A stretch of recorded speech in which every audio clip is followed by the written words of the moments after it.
घर से मात्र 5 किलोमीटर दूरी पर ताजमहल स्थित है और मैं वहां से चल रहा हूँ। 2 जून 2025 में चलने की शुरुआत की मैंने और मैं साइकिल से सफर कर रहा हूँ, जिसमें अभी तक मैं 6000 किलोमीटर यानी कि 6000 किलोमीटर का सफर तय करके आपके स्कूल में आया हूँ, डिस्ट्रिक्ट गोरखपुर में। तो उसके लिए मैं 6000 किलोमीटर चल रहा हूँ। किस लिए चल रहा हूँ, क्यों चल रहा हूँ, मैं वो बताने के लिए आया हूँ आपको। उससे आपको भी कुछ सीखने के लिए मिलेगा, इसीलिए आपको सिखाने के लिए आया हूँ। तो उसका पहला रीजन है, मैं 2 मिशन लेकर चल रहा हूँ। पहले मिशन के बारे में बात करेंगे। यहाँ पे लिखा हुआ है बड़े अक्षरों में, write for stop pollution to save अर्थ।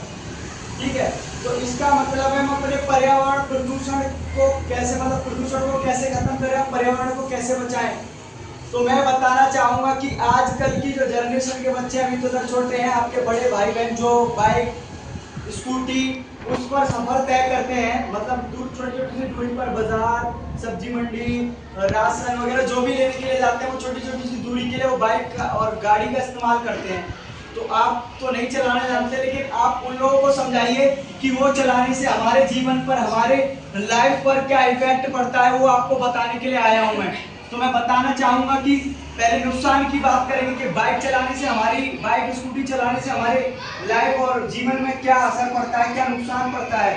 तो सबसे पहले ये 70 की स्पीड में चला रहे हैं, तो कहते हैं 70 की स्पीड में चला रहा है, मैं क्यों नीचे बैठूं, मेरे पास भी तो वही गाड़ी है, मैं 80 की स्पीड में चलाऊंगा और कहाँ हिट देते हैं। ये थोड़ा सा धुआं 10% इनके में से निकल रहा तो 20% उनकी गाड़ी में से निकल रहा, वही हमारे पर्यावरण को खराब कर रहा है, जिसके कारण हमारे घरों में, आपके ही हमारे मेरे भी घरों में आजकल प्रदूषण, उसी के पर्यावरण के खराब होने के कारण प्रदूषण बनता है। और प्रदूषण खराब होने के कारण हमारे प्रेजेंट टाइम की जनरेशन में नई तरह की बीमारियों का निर्माण हो रहा है मनुष्य के शरीर में, इंसान के शरीर में। और उन बीमारियों का नाम लेना चाहूंगा, डायबिटीज, शुगर, टीबी, पीलिया, बीपी, ये सब ये प्रदूषण के लक्षण है। ये बीमारियां प्रदूषण से इन बीमारियों का निर्माण होता है हमारे शरीर के अंदर। आपको भी पता होगा, आपके भी घर में कोई ना कोई किसी न किसी बीमारी से जूझ रहा होगा, और वो सबसे मेन रीजन है कि प्रदूषण का लक्षण। और अगर आप उस चीज को फॉलो करेंगे तो वो जो व्यक्ति बीमार है वो, मुझे लगता है कि पहले से ठीक रहेगा। अगर ऐसे ही मैं हर एक बच्चे को समझाता हूँ चलूंगा, हर बच्चे मेरी बात को फॉलो करेंगे, तो मुझे लगता है अपने देश में बदलाव आ सकता है। और आप जो बच्चे बाइक और स्कूटी, कार, जो बड़े बड़े वाहन, छोटे वाहन जिनमें भी सफर करते हैं, उन्हें ये नहीं पता कि हमारे देश के अंदर पेट्रोल, डीजल ये सब आता कहाँ से है। उनको तो बस बाइक चलाने से मतलब है। पापा जी से बोलेंगे, पापा जी 2 किलोमीटर दूर जाना है, 2 घंटे हैं, 2 किलोमीटर दूर से 2 घंटे हैं, तो कम से कम 10 से 15 मिनट लगेंगे लौटा बाट घर में होने में। फिर भी उन्हें बाइक चाहिए और पापा बोलते हैं कि ले बेटा चाबी, और वो चले जाते हैं। फिर उसके बाद में क्या होता है, दूसरे दोस्त के पास गए, फिर तीसरे दोस्त के पास गए, फिर वो मस्ती करते हैं, कभी किसी दीवार में ठुकेंगे मस्ती करते करते, या फिर कहीं किसी गाड़ी के नीचे आ जाएंगे। अपने देश में सबसे ज्यादा एक्सीडेंट केसेस में बाइक सवार मारा जाता है, और जिसमें सबसे ज्यादा युवा होता है, मौज मस्ती करने वाला व्यक्ति। ठीक है, तो इससे एक्सीडेंट बचेगा, प्लस प्रदूषण नहीं होगा, पर्यावरण हमारा ठीक रहेगा। ये 2 तरह के नुकसान है, मैं आपको बताना चाहूंगा। और फायदे की बात करें तो यही इसका अपोजिट मान लीजिए। और मैं बताना चाहता हूं दूसरा मिशन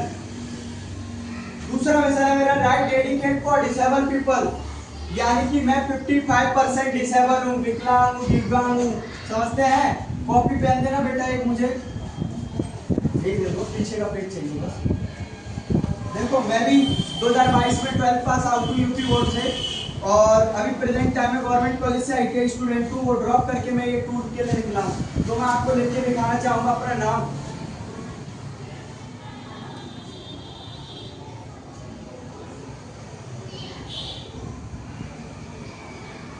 क्या मेरी हालत में कोई इतना अच्छा राइटिंग लिख सकता है क्या? ये मेरा राइटिंग है, कर्सिव राइटिंग लिखता हूँ मैं, और इससे लिखता हूँ। ये सिर्फ एक अंगूठा है मेरे पास में, इसी से ऐसे करके लिखता हूँ। तो जब मैं इतना कुछ कर सकता हूँ, तो आपको तो शरीर सही सलामत दिया है, आप तो जाने क्या नहीं कर सकते हो। जरूरी नहीं है कि अपने देश में एक अच्छा समाज सेवी या मतलब देश की सेवा करने वाला फौजी होता है, या फिर वासु जैसा साइकिल यात्री होता है। आप जिस फील्ड में परफॉर्मेंस अच्छा है उस फील्ड पर फोकस करिए, आप अपनी लाइफ में जरूर सक्सेस होंगे और देश की एक ना एक दिन सेवा करेंगे। और मैं मैं क्या बोलते हैं, सॉरी, तो मैं right dedicate for disable people का मतलब है कि मैं अपने जैसे दिव्यांग, विकलांग, और ये आप इनसे समझ गए होंगे, डिसेबल, दिव्यांग, विकलांग, ये एक ही व्यक्ति होता है जो आपको 3 नाम से बताया मैंने। तो मैं उन लोगों को मोटिवेट करने के लिए इस यात्रा के लिए निकला हूं कि मैं इतना कुछ ना होने के बावजूद भी इतना कुछ कर सकता हूं। तो आपके पास तो इतनी उंगली कटने के कारण आप बोलते हो कि हम कुछ नहीं कर पाएंगे। क्यों नहीं कर पाएंगे? यही नहीं, ये मेरे हाथ है और पैर भी दिखाता हूं आपको, इसमें काला धागा बना हुआ है मेरे बचपन से। ये पैर मेरा छोटा है, फिर भी 8 से 10 किलोमीटर रनिंग करता हूं मैं, 40 की स्पीड में साइकिल चलाता हूं। इंसान, मैं कहना चाहूंगा कि इंसान जो दिव्यांग, विकलांग, डिसेबल जो भी होता है वो हाथ पैर शरीर से नहीं होता, उसकी सोच होती है, और उसका फॉर एग्जांपल आपके आगे मैं खड़ा हुआ हूँ। ठीक है, तो अपने आप को कभी भी कमजोर ना समझे, सामने वाला है उससे अपने आप को बढ़ती समझे, जैसा भी है अच्छा है, लेकिन अपने आप को कभी भी किसी से कम ना समझे। अगर मैं कम समझता तो क्या मैं आपके पास तक इतना सफर तय करके पहुंच पाता? तो यही मैं आपको सिखाने के लिए आया हूँ। और एक और बात मैं कहना चाहूंगा, स्टॉप पॉल्यूशन सेवर तभी मैंने अच्छे से नहीं समझाया है। जो बाइक पर सफर करते हैं उन्हें ये नहीं पता कि पेट्रोल डीजल हमारे देश में कहाँ से आता है।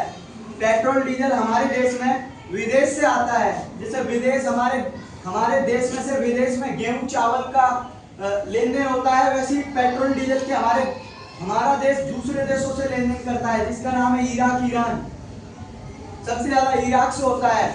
और बच्चे सोचते हैं कि हमारे देश के अंदर पेट्रोल और डीजल का निर्माण होता है, तो ऐसा नहीं है। अगर अपने देश को दूसरे देश के आगे नहीं झुकने देना चाहते हैं तो आज से ही अपने घर में सभी फैमिली मेंबर, भाई बहन जो भी बाइक और स्कूटी, कार में सफर करते हैं, उन्हें समझाइए कि थोड़ी थोड़ी सी छोटी छोटी सी दूरी के लिए आप बाइक, कार, स्कूटी का सफर इस्तेमाल ना करें। अगर वो इस्तेमाल नहीं करेंगे तो अपने जीवन पर काफी अच्छा असर पड़ सकता है और बीमारियों से भी बच सकते हैं। अगर आपने आने वाली पीढ़ियां, आने वाले छोटे भाई बहन या जो भी, उनको सुरक्षित देखना चाहते हैं, बढ़िया देखना चाहते हैं, आप नहीं चाहते कि वो बीमारियों से लड़े, तो आप अपने बड़े लोगों को समझाइए और खुद भी समझिए कि बाइक और कार और स्कूटी पर सफर करना कम करें। धन्यवाद।